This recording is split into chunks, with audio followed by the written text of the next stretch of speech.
오늘 우리에게 주시는 하나님 말씀은 데살로니가 전서 3장 7절부터 10절까지 말씀입니다. 우리 한 목소리로 함께 합독하겠습니다. 시작. 이러므로 형제들아 우리가 모든 궁핍과 환난 가운데서 너희 믿음으로 말미암아 너희에게 위로를 받았노라. 그러므로 너희가 주 안에 굳게 선즉 우리가 이제는 살리라. 우리가 우리 하나님 앞에서 너희로 말미암아 모든 기쁨으로 기뻐하니 너희를 위하여 능히 어떠한 감사로 하나님께 보답할까. 주의 안으로 심히 간구함은 너희 얼굴을 보고 너희 믿음이 부족한 것을 보충하게 하려 함이라. 아멘. 네, 어제 저녁에도 우리는 어김없이 목요 찬양 집회를 가졌습니다.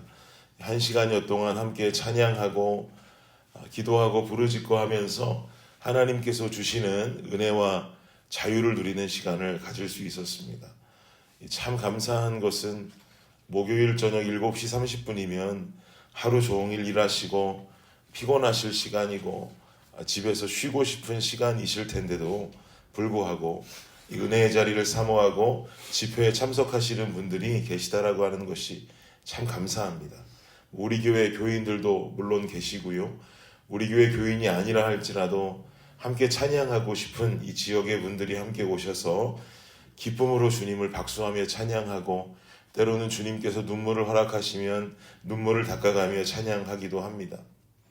근데 어저께는 우리 도윤이가 얼마나 열심히 찬양하는지 그 꼬마아이가 자리 위에 올라가서 엄마 손을 잡고 막 손을 들고 기쁘게 박수를 치면서 소리를 막 찬양하는데 얼마나 이뻤는지 모릅니다. 자기도 노래를 해보겠다고 가사는 아직 모르니까 소리를 막 지르면서 다른 사람들이 노래하듯이 따라하는 도윤이의 그 모습이 얼마나 이쁜지 저는 도윤이의 그 모습을 하나님께서 찬양의 제사로 받아주셨으리라고 확신합니다.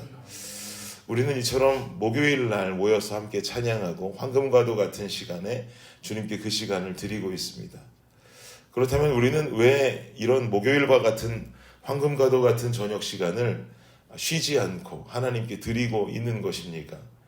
쉬어도 되고 또 쉬고 싶을 만큼 피곤할 시간이고 요일일 텐데 왜 그 시간을 굳이 주님께 드리고 있냔 말이죠. 저는 그 비밀을 오늘 본문 7절에서 좀 찾을 수가 있었습니다.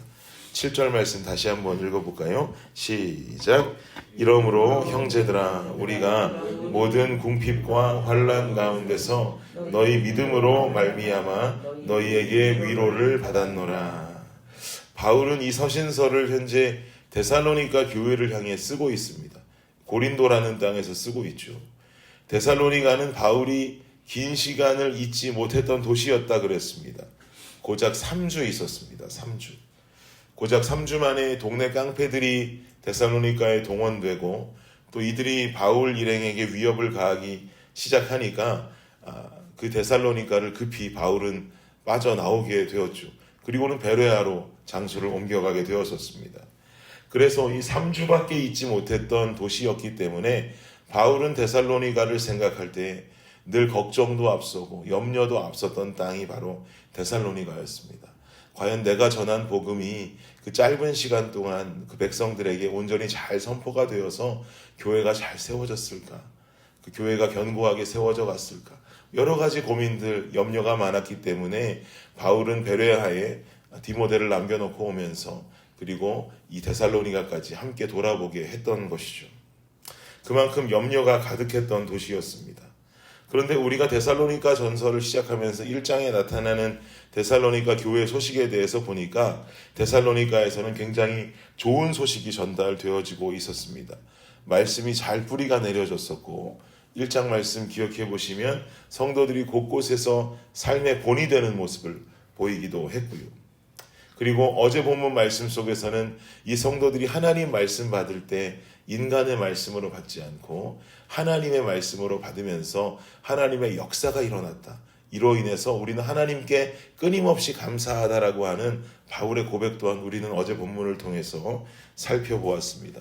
이처럼 데살로니가 교인들은 영적으로 올바른 모습을 보여주고 있었던 것이죠. 이런 데살로니가의 소식을 들은 바울은 7절로 말씀하고 있는 겁니다. 우리가 모든 궁핍과 환난 가운데서 너희 믿음으로 말미암아 위로를 얻었다라고 고백합니다. 그런데 여러분, 이 구절을 잘 되짚어 보세요. 우리가 모든 궁핍과 환난 가운데 있는데 너희 믿음으로 말미암아 위로를 얻었다. 모든 궁핍과 환난이라고 하는 것은 현재 바울이 겪고 있는, 육적으로 겪고 있는 환경과 고통, 어떤 이런 어려움들을 뜻하고 있는 겁니다. 그러면 지금 바울이 겪고 있는 궁핍과 환난에서 벗어나고 위로를 얻을 수 있는 방법이라고 한다면 우리는 쉽게 생각하기를 그 궁핍함이 사라지고 환난에서 벗어나면 위로를 얻고 격려를 얻는 삶을 살아갈 수 있는 것 아니겠습니까? 이게 굉장히 심플한 답이잖아요. 그런데 바울은 이 궁핍과 환난의 시간 동안 어디서 위로를 얻었다고 고백합니까? 우리가 모든 궁핍과 환난 가운데서 너희 믿음으로 말미암아 너희에게 위로를 받았다라고 지금 말하고 있습니다. 데살로니가 교인들의 성장한 믿음을 통해서 위로를 얻었다고 고백하는 거죠. 우리가 이 부분에서 깨닫게 되는 중요한 진리는 뭘까요? 우리가 우리 삶 가운데 겪게 되는 어떤 궁핍과 환난의 시간이 있다 할지라도 우리가 그 상황과 환경 속에 위로를 얻을 수 있는 중요한 방법은 육적인 어려움을 극복하게 될 때 위로를 얻는 것이 아니라 그런 상황 속에서 영적인 부분에 갈증이 해소되어질 때 나의 육도 위로를 얻게 된다라고 하는 사실이죠. 이게 중요한 진리입니다. 그러니 목요일 그 황금 같은 시간에도 목요 집회에 나올 수밖에 없는 것이죠. 이 새벽도 우리가 쉬고 싶고 자고 싶어도 그럼에도 불구하고 주님의 전으로 뛰어나올 수밖에 없는 것이고요.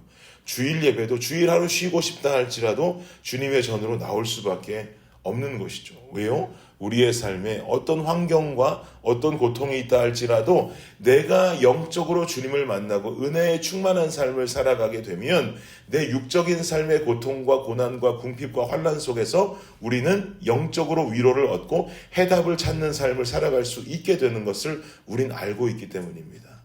이게 중요한 것이죠. 이건 단순히 예시로 목요 집회를 이야기했을 뿐이지 모든 삶의 부분, 영적인 부분 마찬가지입니다. 내 육신이 겪는 어려움과 고통을 이겨내는 방법은 내 영이 예수로 충족되고 은혜로 충족되고 변화되는 일인 줄을 믿습니다. 그래야만이 지친 내 육신이 참된 위로를 경험하게 되는 것이죠. 그러니 내 육신의 어떤 욕심과 내 육신에 이루고 해결하고 싶은 일들을 만났을 때 그 문제를 해결하기 위해서 하나님 멀리하고 예배를 멀리하는 것만큼 어리석은 일이 없습니다. 내 영이 변화되어야 내가 기도의 자리로 찾아 나오고 내가 찬양의 자리로 찾아 나오고 예배의 자리로 찾아 나오고 하는 이런 영적인 열심과 변화가 있어야 어려운 순간 속에도 용기를 얻고 육신도 참된 위로를 경험하게 된다라고 하는 것이죠. 사랑하는 여러분, 오늘의 어려움을 이겨내는 힘은 오직 하나님의 은혜인 줄 믿습니다. 은혜를 채움으로써 육신의 어려움들, 환경과 조건들을 이겨나가도록 합시다. 이것이 주님께서 원하시는 진정한 성도의 모습입니다. 이런 참된 성도의 삶을 살아갈 수 있는 저와 여러분 모든 블레싱 교회 성도들 공동체가 되기를 예수 그리스도의 이름으로 축복합니다. 아멘. 기도하겠습니다. 주님, 그렇습니다. 우리는 이러한 일들을 삶에서 많이 경험합니다. 내 삶의 어려움은 여전히 남아 있어도 내 영이 하나님께 은혜를 충만함을 덧입게 될 때 내 삶에 아무것도 해결된 것이 없다 할지라도 삶의 평안과 탈출구를 보게 될 때가 참 많습니다. 그러기에 주님을 놓을 수가 없고 주님을 붙잡을 수밖에 없는 줄을 우리는 당연히 알고 있습니다. 그러니 우리가 이 신앙생활 더욱 열심히 해가며 주님 예배의 자리에서 어떤 기도의 자리에서 어떠한 자리에서든지 하나님을 찾고 주님을 부르짖으며 주님 따라가는 이 삶을 우리가 끝내 포기하지 않게 하여 주시옵소서. 우리의 육적인 어떤 상황과 조건 속에도 주님께서 채워주시는 은혜로 말미암아 평안과 기쁨의 삶을 누릴 수 있는 우리 모든 블레싱 성도들의 귀한 삶 되게 하여 주옵소서. 감사합니다. 이 모든 말씀 예수님의 이름으로 기도드립니다. 아멘.